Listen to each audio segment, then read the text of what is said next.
ka një keq kuptim se përmende ujin, me gjithë bizneset e mëdhaja, cilat kontribuojnë në shoqëri për të kontribuojnë në shoqëri për të ndërtu diçka, për ta kthyr sidomos në industrinë prodhuese janë një ndër gjërat më të rëndësishme të programit tonë, që mos kemi keq kuptime. Kemi keq kuptime se bukën dhe ujin nuk ja kujtoj askujt. Jo, e kam fjalën në përgjithësi kjo. Tash të futemi te rasti i Fierit. Tek rasti i Fierit, unë do t'ju thoja qytetarëve të Fierit që kanë një mundësi që të votojnë një listë goxha të mirë të djathtas për zhvillim, dhe nëse do bien në këtë debatin e dyshës kësaj zëqines me Bardhin, se ky është fytyra politike, pikërisht asaj gare mes Partisë Socialiste dhe Partisë Demokratike atje. Mund të vesh në kryet listës gazmen Bardhin, atë që shkaktoi problematika aq të mëdha mes demokratëve, që të vjedhja e votës, të deformimi i rezultateve, që të lufta e 8 janarit që e zhvilluan, të blindimi, po ja u çoj në mendje. Pastaj bësh objekti zëqines, se Korreshi nuk është objekti zëqines sepse s'ka bërë nga këto. Gazi, kur fillosh bësh qesharak në politikë, pastaj je objekti edhe i zëqines. Dhe jo më kot ato e ndërthurin kështu. Ajo është e turpshme, pastaj e tregon një realitet, por është e turpshme. Si për zëqinen, edhe për se është një kandidate për deputete, nuk mund të sillesh në mënyrë të tillë. Zgjedhja e saj, tash secili është zgjedhja e saj, ne mund të gjejmë zgjidhje nga unë, po flas që nuk është e serioze, një kandidat për deputet ta ndërtojë në këtë këndvështrim. Asaj mund të japin urdhra ta bëjë, unë them nuk është serioze. Se politika nuk është një mjedis talli, nuk është Big Brother politika është mjedis serioze. Politika është edhe intrigë, është edhe batut, është edhe mënyrë... Tashti ne po flasim si duhet jetë interesante për të afruar elektoratit. Kjo nuk është interesante, është japësh ide, ti debatosh, ti je smart në atë që argumenton. Po dalesh edhe të bësh domosdoshmë një fushat tillë, kjo është qesharake. Dhe mos i futemi kësaj teme, po duhet të them që secila nga këto dy subjekte në këtë tregon në një farë forme se ç'është thelbi i tyre. Pra thelbi i tyre është jo serioz. Dhe për atë punë i bëj thirrjet kanë të votojnë numrin 9 edhe njerëz serioz që po bëjnë një fushat serioze, jo vetëm Fier, por në gjithë Shqipërinë, po kryesisht e patëm Sa mandate prisni ju? Besoj keni parë të sondazhet, e dini pak a shumë se ku jeni, jam e bindur që jeni për të sondazhet tuaja. Besoj që një mandat në Fier është i sigurt me sa dëmën informacion edhe njohuri kam gjithmonë, mund të jetë edhe më shumë, po di që është i sigurt edhe 2 mandate në Tiranë. Pak shumë, po t'i referohesh sondazheve. Se nuk është se kuotojni aty në 10 raste emri i djathtas për zhvillim edhe nuk përmendet fare. Jo, përmendet, unë paktën e kam parë në gjitha sondazhet, por nuk... Ne pretendojmë që të marrim një numër mbi 20.000 votash. A do e realizojmë ajo dhe a mund ta masim këtë shumë e vështirë. Pse është e vështirë? Sepse tillë është ndërtuar fushata elektorale. Përpara se të kaloj tek zoti Meçe, do doja t'ju pyesja, nëse pas zgjedhjeve bëhet, le të themi, jo e detyrueshme, por edhe një kërkesë për të zgjidhur një ngërç politik. Me kë do të bëni t'ju aleancë? Ne e kemi përcaktuar. Sepse po të marrësh parasysh çfarë po ndodh në Kosovë, mund të kemi një skenar të ngjashëm.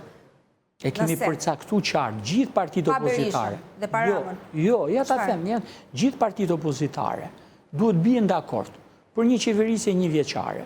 Ku të ndryshojnë rregullat e lojës, sepse sapo e tham që rregullat e lojës me listat e mbyllura kanë deformuar garen. Ato 12 rrinë rahat, ato 12 tjerë dalin dhe harxojnë lek, ka nga këto për shembull që dalin edhe hedhin nga 20.000 euro, 30.000 euro në Facebook, e kupton ti që fushat bëhet individuale. Ato mund t'i kenë parat e veta dhe nuk kam drejt faqen e dhënë që në thuhet, por jo se s'po na japin ne, po ja japin Facebookut në Amerikë në këtë rast. Po ta ndërtosh fushatën kështu që dalesh edhe të bërtasësh, më jep vota mund, se unë do t'ja çoj për shembull Irida bërtet 2 votat e mia që të zgjedh Albanën, Murrizi 2 votat e mia që të zgjedh atë çunin e Fariballiut, që këtu çasi ka thënë babës vet, këtu në studio, ka qenë me ty. Ose dikush tjetër del thot jam çun Tiranë, unë po do zgjedh Mulin. Jepni votat mu të zgjedh me vota Mulin. Kështu është degradu fushata. Sepse gjithë ta që janë jashtë listës mbyllur, fillimisht duhet mbledhin vota për këta 12 paret. Dhe kjo nuk është serioze, ndërsa te lista jonë është e hapur. Ai që del i pari renditet i pari. Dhe ai që është i dyti kuptohet ndihmon të parin, ai që është i treti ndihmon dytin e të parin, e kështu me radhë. Pra te ne ka një fair play në garë. ndërsa te këto është gara Po si do funksionoj? Si do funksionoj? Do funksionoj e tillë që ne nëse arrim të bëjmë një front opozitar që ndryshojmë rregullat e lojës për një periudhë një vjeçare. Po nisim pazare dhe ju e dini shumë mirë se si funksionon politika. Të lutem, nuk po them qeveri për herë të parë. Unë po them që çdo opozitar e ka të pamundur të kundërshtojë një koalicion për një qeveri provizore një vjeçare që të ndryshojë rregullat e lojës dhe të shkëpus influencat e qeverisë në deformimet elektorale. Ne kemi parë edhe qeveri teknike në 2017 pas marrëveshjes... S'ka pas qeveri teknike. Marrëveshjes... harrova datën. Jo, qeveri teknike... Qeveria teknike pas marrëveshjes Gëzim Bashës me Edi Ramën. Po. Ajo ka qenë qeveri parazgjedhore. Po pra, qeveri teknike. Ajo ka qenë parazgjedhore një qeveri po. Dhe kemi parë që nuk ka funksionuar, sepse arritën ministra deri në aty sa pretendonin për hotelin, që nuk isha në hotel të mirë, po isha në hotel jo shumë të mirë. O, Fjori, kjo lisia e logjikës e shumë e ngatrume. Po të marrësh edhe të vendosësh analogji, duhet të vesh në kushtet barabartë, duhet të vesh në kushte analoge. Në rastin e qeverisë që u kryua në marrëveshjen mes Ramës dhe Bashës, ishte një qeveri që e drejtonte Partia Socialiste. Unë po them një qeveri që të jetë provizore që ta shkpus nga qeverisja Partinë Socialiste, pra e frontit opozitar. Është krye këput ndrysh kjo që propozojmë ne nga ajo çfarë ka ndodhur në 2017. Sepse po të jetë një qeveri e gjithë frontit opozitar, nuk ka më Edi Rama asnjë lloj ndikimi pushteti mbi realitetin, mbi ekonominë dhe mbi institucionet. Një vjeçare duhet jetë një qeveri, nuk ka alternativ tjetër. Si është një këtë? Nëse ai ka numrat, ose në një pjesë e partive opozitare, tradhojnë ajo është çështja e gjithë secilit. Nuk ka lidhje me qeverinë teknike, nuk u gabova me vitin 2017.